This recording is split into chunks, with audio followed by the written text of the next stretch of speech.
Hey guys, welcome back for day 2 of my 10 days to learning algebra series. Today we are going to be looking at algebraic expressions and getting into equations here towards the end. So last time we looked at adding and subtracting. Today we are going to be starting with multiplying expressions. So when you see a problem like my first one here with something on the outside, that means we are going to distribute it on, we are going to multiply it on.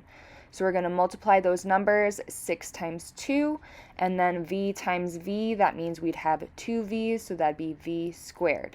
Then we're going to distribute it onto our second term, that plus 3. 6 times 3 gets us 18, and then we have that 1v. Notice we have v squared and v. We cannot combine that any further, so that is our answer. Looking at another example just like that one, we're going to distribute onto our first term. 2 times negative 2 is negative 4. X times x is those two x's, so x squared. 2 times a negative 3, make sure you pay attention to the operation in front, is 6. And then that x with it. Again, no like terms to combine, so that is our answer. When you have two terms times two terms, like that third example there, you can use the method called FOIL. So this is going to be multiplying our first terms. So 2n times 6n, 2 times 6 is 12, n times n is n squared. Then our outside terms, so that's going to be the very outside, so our 2n and that plus 1. So 2n times 1 is just 2n. Then we go to the inside, so we already distributed that first number off. Now we're going on to that second number, that plus 2 times 6n to get 12n. And then last, so that plus 2 and that plus 1, the last term of both of those, if we multiply those, we'd get plus 2. Now notice I can combine my 2n and 12n to get 14n. So I'm going to leave that 12n squared, combine those to get 14n, and then leave that plus 2 to get my final answer.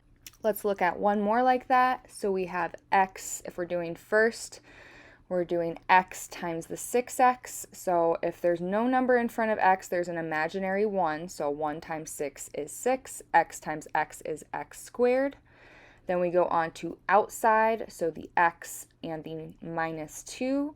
So negative 2 times 1 is negative 2 with that x. Inside, negative 3 times 6x, so negative 3 times 6 would be negative 18, and then don't forget the x with that. And then our last, so the last term of both of those is negative 3 and then negative 2. Multiply those together to get a positive 6. Again, on this one, we can combine that middle part. So negative 2 minus 18 is a negative 20x plus 6. Nothing else can be combined, so that is our final answer.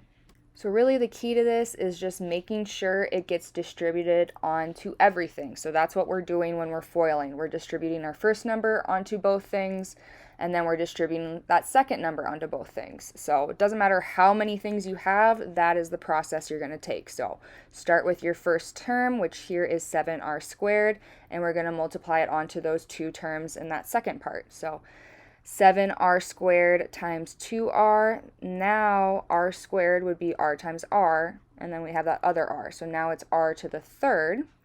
7r squared times a negative 4 is going to get us negative 28r squared. We have our negative 6r, so now we're going to distribute that onto both terms to get a negative 12r squared. Negative 6r onto negative 4 to get a positive 24r.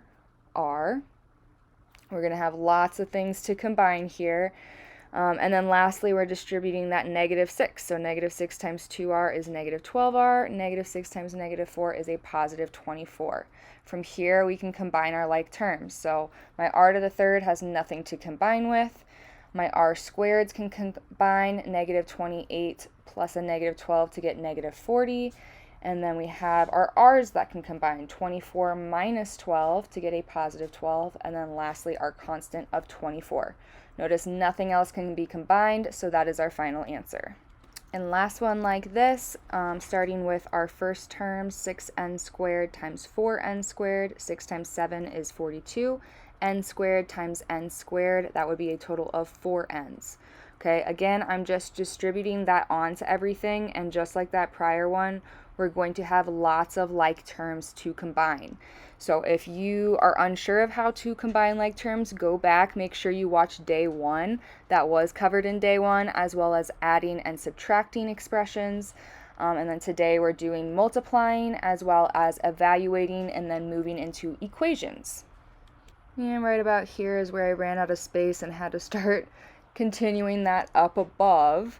But then I got to my combining like terms. So I had no other n to the fourths to combine, but then I moved on to my n to the thirds. I had a positive 36 and a negative 42 to combine to get us negative 6, and then keep that like term, n to the third. Then I moved on to my n squareds, which I had a negative 30, negative 35, and a negative 36 to combine. So I had 3 terms to combine there to get negative 101 n squared. Then I combined my n, which actually was a positive and negative that canceled out, and then my constant, that plus 25, to get my final answer.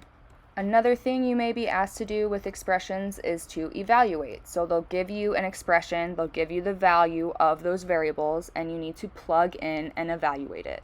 So instead of y, I plugged in 2, instead of x, I plugged in 1, and then I solved it down to get 2. Same thing here with my second example. Instead of p, I replace it with 5 squared plus m, which we replace with 1, to get 25 plus 1, which is 26.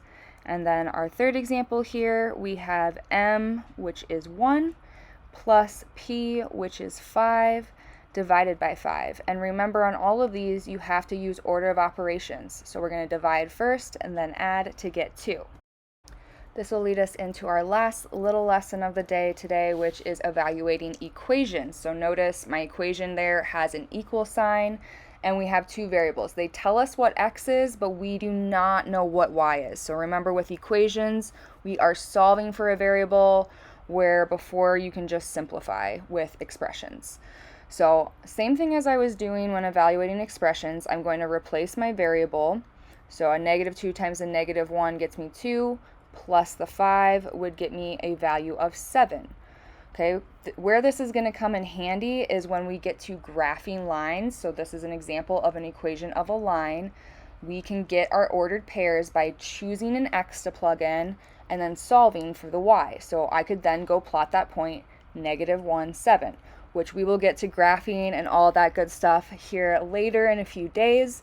But this is going to be a very helpful tool, because then I could go plug in 0 for x, figure out what point I have there. And really, you only need 2 points to make a line, right? If you have 2 points, you can line up a ruler and just draw that line straight through. But I'm going to go in for a third point. I'm going to plug in a positive 1 this time, and I am getting negative 2 times 1 to get negative 2, plus 5 to get 3. So then I have my third point. Notice it's a line, so it's going up by 2 each time. Don't worry too much about that. We will get more into lines later. Looking at our second example of this, I just wanted to show one with a fraction. When you're choosing those numbers, you're going to want to make sure it's a multiple of 3 just to make it a whole number. You don't have to, but we like to use whole numbers. So a third of 3 is 1, minus 4 would get us negative 3. So if we wanted that as an ordered pair, that would be 3, negative 3.